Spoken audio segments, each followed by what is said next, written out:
So, main application, optimization, lots of examples of real life. Concave down, it's a maximum. Concave up, it's a minimum. That's what the second derivative tells us.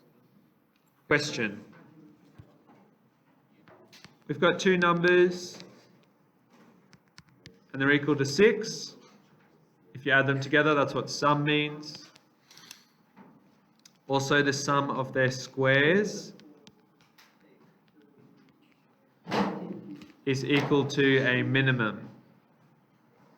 Let's make the minimum m. So m is the minimum, supposed minimum. How could we figure out if it was a minimum? Second derivative, but there's two other variables. Simultaneous equations, woo. So let's get one of them by itself. Now we have our two equations. Sub 2 into 1.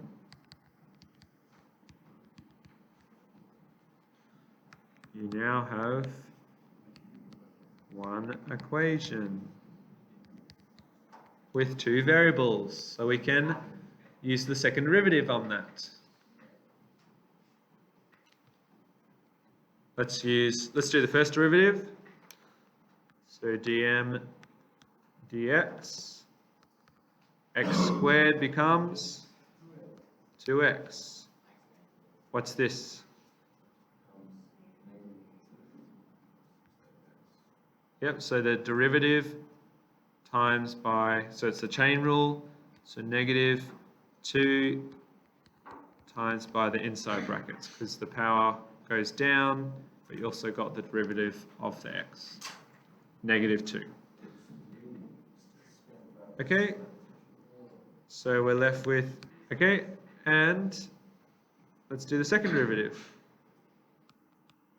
Like you guys said,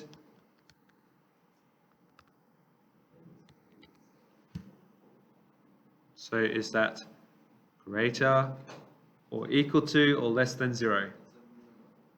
It's greater than 0, concave up,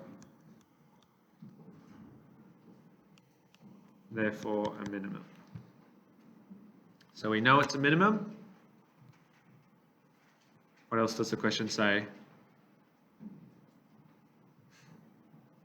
So we know it's a minimum, so now we just need to find the numbers. So how do we find the numbers? We let the first derivative equal to what? And that gives us the stationary point. So rearrange that, bring the 12 over, divided by 4, x is 3, so that's the first number. At the bottom of the concave up, and we can sub it into this equation here. 3 plus y equals 6, y equals 3. There you go, optimization, using the second derivative. So second derivative, really useful in telling us what the graph is, either a minimum or maximum. So, like I said, lots of applications in real life. Solar panels, if you're running a business, maximum, minimum costs. What else?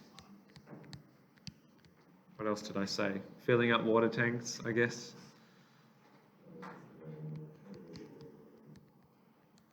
Anything you want to know the maximum or minimum of, you can use this.